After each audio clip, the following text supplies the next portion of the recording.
So this is a story that is increasingly common in different variations, and it really irritates me. So one of my viewers emailed me this morning to say that he bought his wife a brand new Mercedes Benz.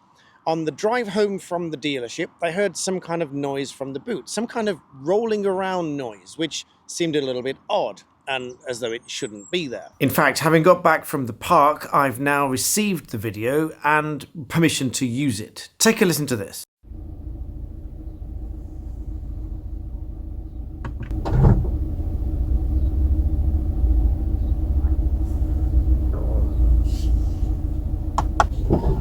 So apparently this noise is being made when the vehicle is put into reverse and taken out of reverse. The two noises that you heard, the first one of which being put into reverse, the camera makes a noise, and then taking out of reverse, the camera goes back in again or something. So the camera moves each time that it's put into reverse. The camera makes this noise every time it's slowing down, every time the car is accelerating, and they say that this is a safety feature, but lots of people apparently have complained about this, and you can find it all over forums, such as this one here that is put on screen. Just pause the video if you want to take a read of that, because that is where other people are complaining about this noise, which apparently lots of people are now complaining about. So this is a prevalent noise that's happening, and it appears to just be something, quote, normal about the vehicle, which I don't accept. But anyway, back to my park walk. So they went to the local Mercedes dealer and said, what is this noise? Why is it doing it? What can we do about it? So they did a test drive, and immediately on pulling away, they heard this rolling around noise coming from the boot somewhere. And that dealer said, I know what this is. It's the camera in the boot coming in and out.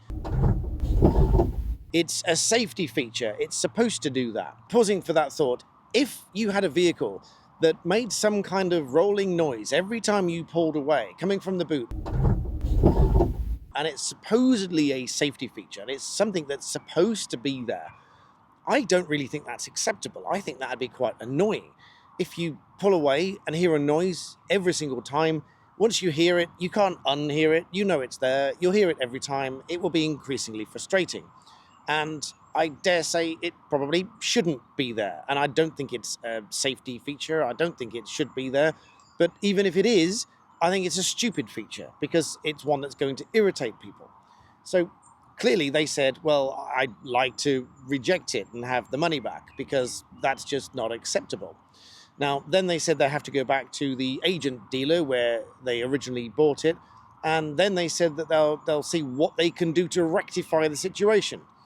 But straight away, I'm thinking, well, what is it? Is it a safety feature that's supposed to be there, or is it something that they're going to rectify? Because if it's something they're going to rectify, it suggests that it's a problem.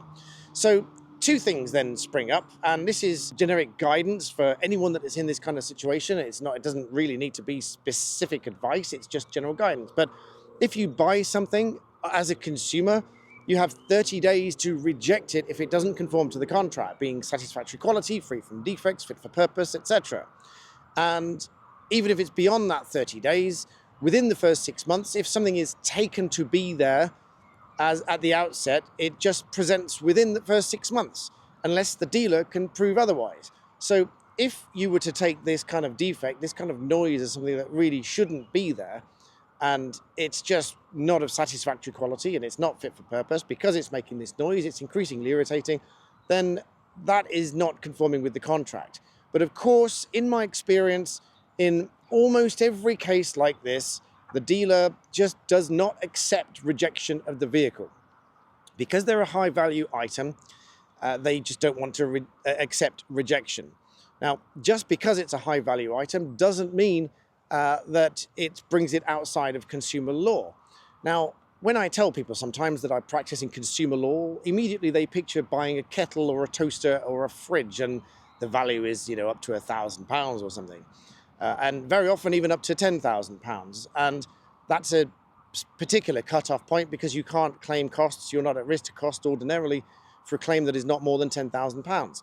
But the vast majority of my consumer cases are vehicles in the region of £50,000 to £100,000, because that's the general price of vehicles that people get really upset when they've spent that much money on a vehicle and they just don't want it to have these kind of problems. And so there are cases that have been to court where the judge has said, well, the more you spend on something, the higher quality you can expect from it, and the more demands you can put on the trader to uphold the quality. And this is exactly the point. If you buy a brand new vehicle, doesn't matter which manufacturer it's from, so this is not a particular pop-up Mercedes.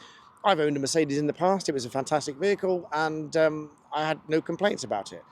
In fact, most of the vehicles I've ever owned, I've had no real complaints about. But obviously, as the lawyer, I deal with those that do have complaints about them. And believe me, I've seen complaints about practically every manufacturer going. And if you reject a vehicle and they say that they are refusing to accept your rejection, then they are refusing to comply with your statutory rights.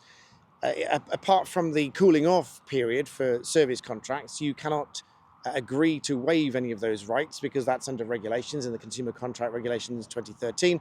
You cannot contract out of a statutory right to enforce the terms of a contract implied by the Consumer Rights Act 2015. In other words, the Act implies those terms into the contract, whether they were there or not, and you have the right to uphold them. And part of that right to uphold them is the right to a repair or replacement if it's after the first 30 days. And the first 30 days obviously being a short-term right to reject. You can reject it within 30 days if it doesn't match the contract. And then if they have one attempt at repair and it still doesn't conform to the contract, it's still not good enough, then you have the final right to reject. And then they have to give you your money back. Now, for vehicles, they can deduct something for the fair use of the vehicle. So if that was, 6, 8, 10, 12, 18 months later, they can deduct something from the refund by way of use of the vehicle. But ordinarily, they can't. They have to give you the money back if it doesn't conform to the contract. But the thing that really irritates me about this story in particular is that this is just one of the latest, quite obvious situations where they ought to just hold their hands up and say, yeah, sorry about that. That shouldn't do that, if that is the case. I mean, if it is a safety feature and it's supposed to do that, I think it's stupid, frankly, because no one wants a vehicle that's going to make this noise every time you pull away. Let me know in the comments what you think about that. I mean, if you pull away, you hear this rolling noise in the back. Let me know what you think. But if you had a vehicle that did that, it might really annoy you. And I am, as you can see, out and about today in the park. It's nice and sunny. I'm wearing a hat. Now, just a quick shout out to those haters in the previous one that say, the cap's not a good look, mate. You're a barrister. Well, yeah, guess what? Barristers come to a park as well, and barristers wear caps when it's sunny. Go figure. Anyway, thanks for watching. If you have questions like this, these can't form specific and discrete legal advice to you, but I can very much talk about how the law applies in these situations. And if you have a situation like that, you can follow it as guidance. And I may well start some sort of forum where I put up frequently asked questions and all of this sort of stuff. So let me know if you have those kind of problems. Let me know what you think about this one in particular, because this is it's a very strange one. A brand new vehicle that has this noise that they say is supposed to be some kind of safety feature. I don't think that's right. I don't think there should be any kind of noise on a brand new vehicle. As they say, the loudest noise in the world is the first squeak and the first noise on a brand new vehicle. Even on my Tesla, there are some, I mean, that was brand new. There are some noises on that, and I don't think that they're particularly good either. There aren't many, and it isn't so bad that I would say, hey, I want to get rid of this vehicle. But if there was something as prominent as a rolling noise and clunk or whatever it is every time you pull away, I don't think I would accept that. And I think that would probably meet the test for rejection. I think a court would uphold a valid rejection of a vehicle on those terms. So there we go, a story that irritates me. And with vehicles, these stories really do irritate me because they take advantage of the fact that these customers would have to go to court for a huge sum. They'll be at risk to costs, which is a big consideration, because if you're at risk to costs and you lose, then obviously the dealer is going to rack up tens of thousands of pounds in costs. I know that for a fact because I've had consumer cases go to court where huge retail brands spend in the region of £10,000 defending a claim for £1,000 or £2,000.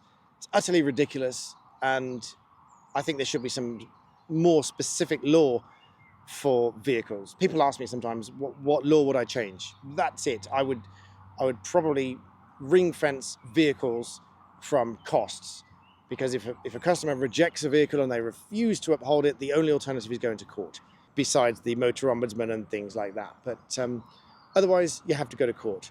Anyway, I hope you found that interesting and useful. Please do subscribe. Enjoy the sun. See you next time.